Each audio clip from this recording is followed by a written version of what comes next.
This ain't the black man's game. This ain't the white man's game. It's this the is the money game. But we in the money game. And you cannot game. sacrifice yourself. Lies.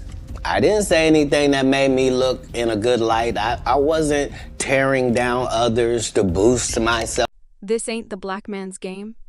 This ain't the white man's game. This the money game, we in the money game, and you cannot sacrifice yourself, lie.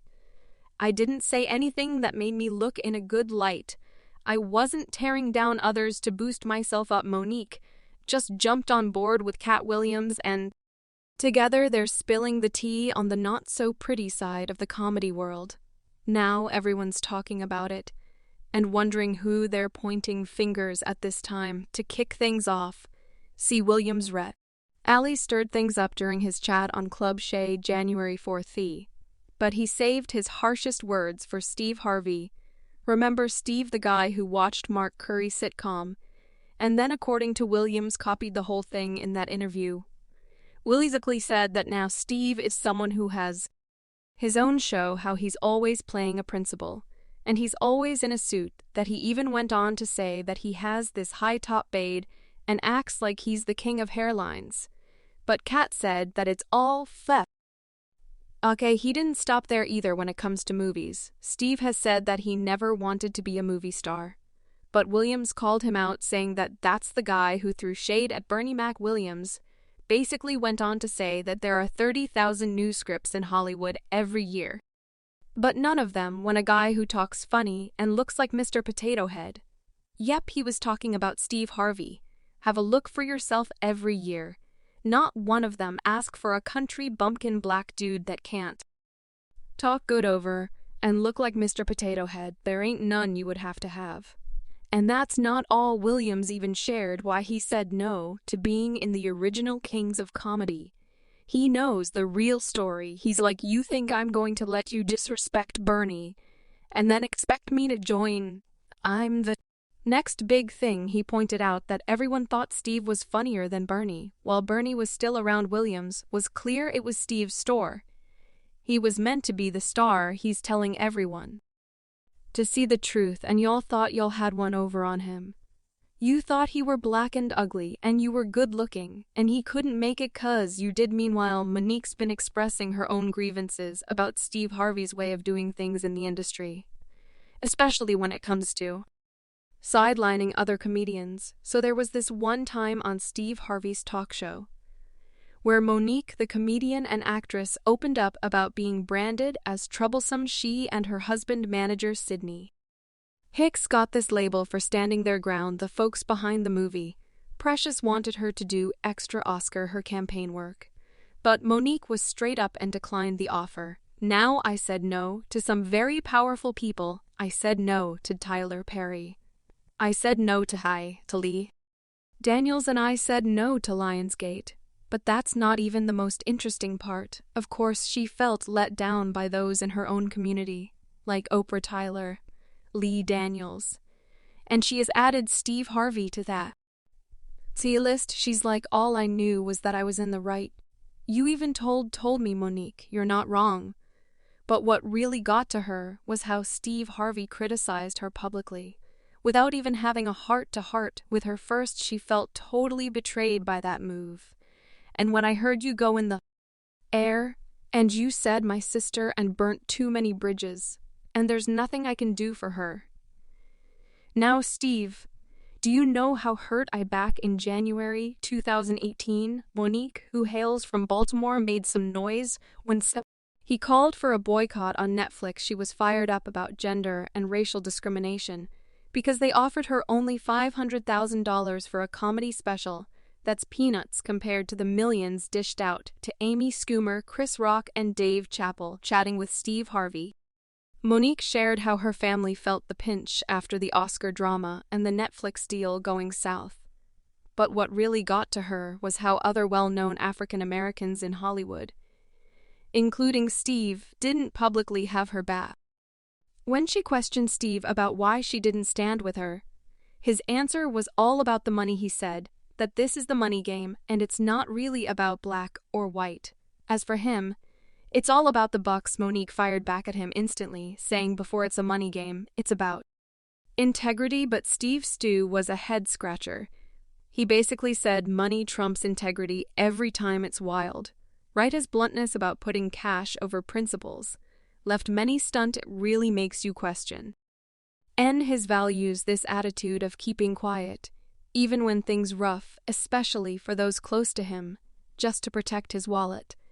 That's a big red flag now. Perhaps Steve wanted to portray a realistic angle of the world.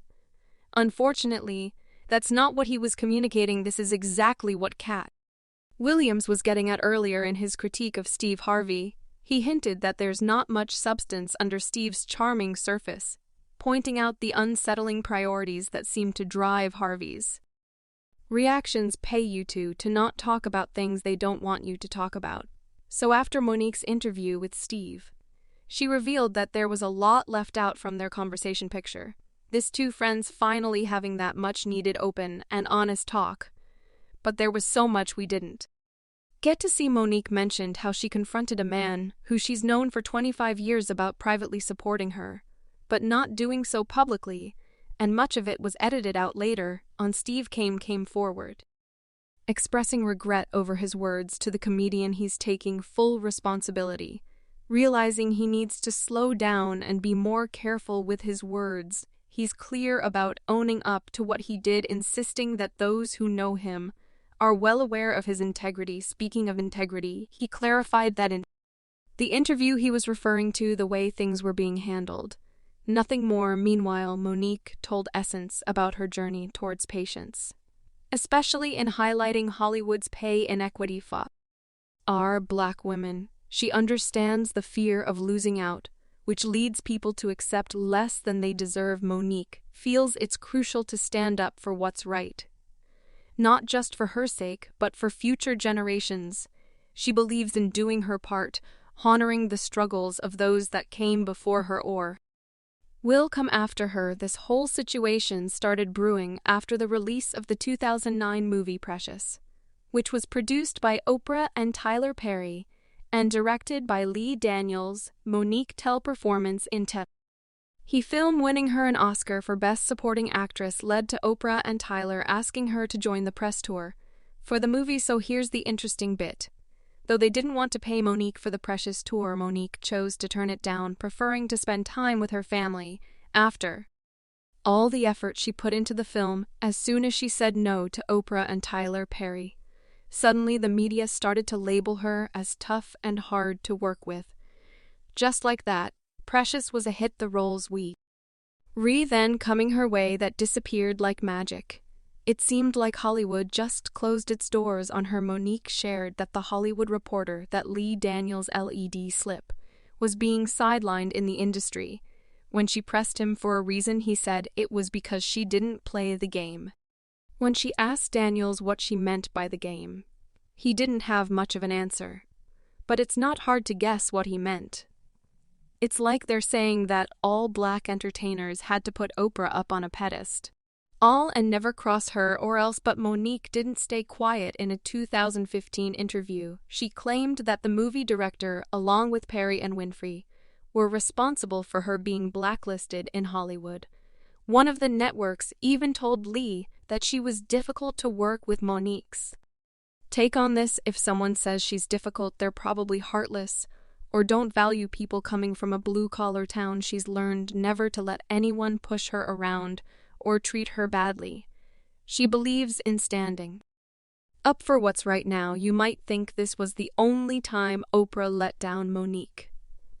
But surprisingly, that's not the case. Back in 2009, when Precious was released, Monique and Oprah were quite close, especially since both had similar traumatic experiences in their childhood. So things really turned sour between Oprah and Monique because of an incident with Monique's family. Oprah called Monique before filming an episode, saying her brother Gerald Imes wanted to apologize for severely mistreating her.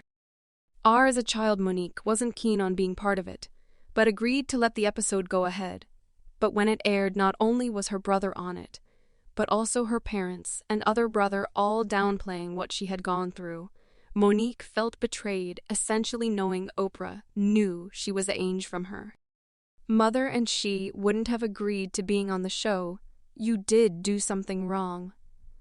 You maliciously, and you had full intentions of having my parents on your show. And not saying anything to me was that or rating when Monique tried reaching out to Oprah to talk about it. She got nowhere. She tried contacting everyone possible to get through to Oprah, but it was like hitting a brick wall. Fast forward to 2014. After years of silence, Monique and Oprah ended up at the same event. Monique, tired of being ignored, decided to confront Oprah publicly.